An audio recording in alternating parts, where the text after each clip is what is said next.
বাংলাদেশের জুলুসের নাম একটা ভণ্ডামি হচ্ছে। পীর একজন বসে গলায় মালা দিয়া,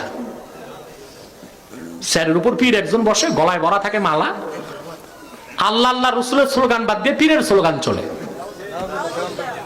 এটা উচিত নয়, এটা চরম বেয়াদবি। যদি আল্লাহ রসুলের মিলাদুন্নবীর স্মরণে জুলুস করতে চান, সেখানে কোনো বৈষম্য থাকবে না। পীর মুরিদ নেতা সব এক কাতারে মিছিল করতে হবে, আদব রক্ষা করতে হবে, ঠিক কিনা বলে? এক ভাই প্রশ্ন করেছেন, রসুল সাল্লাল্লাহু আলাইহি ওয়াসাল্লামের শানে জুলুস বা র্যালি করা জায়েজ কিনা? দেখুন, জুলুস মানে মিছিল, আর জশ্ন এটা ফার্সি শব্দ। জশ্নে জুলুস মানে আনন্দ মিছিল।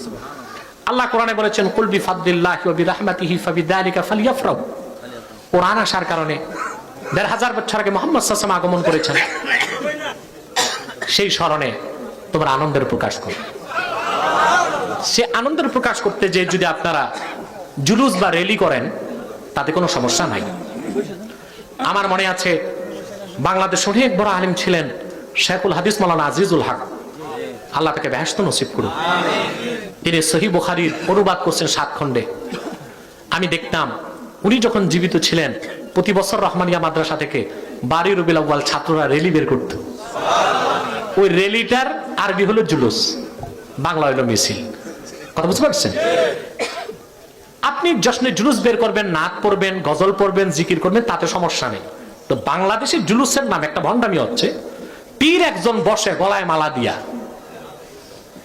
স্যারের উপর পীর একজন বসে গলায় ভরা থাকে মালা, আল্লাহ আল্লাহ রসুলের স্লোগান বাদ দিয়ে পীরের স্লোগান চলে।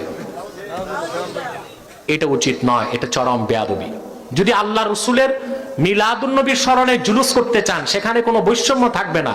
পীর মুরিদ নেতা সব এক কাতারে মিছিল করতে হবে, আদব রক্ষা করতে হবে, ঠিক কিনা বলে? তুরস্কের প্রেসিডেন্ট রিসেপ তাইয়্যিপ এরদোগান গত বছর 12 রবিউল আউয়াল 70 লক্ষ মুসলমান নিয়ে তুরস্কে র্যালি করেছেন। এত বড় প্রেসিডেন্ট, তিনি কোনো মালা দিয়া বসে নাই, জনগণের সাথে এক কাতারে মিছিল করছেন। আমাদের পীরগুলো এমন কত বড় পীর হয়ে গেছে যে আলাদা গলায় মালা নিয়ে বসতে হবে।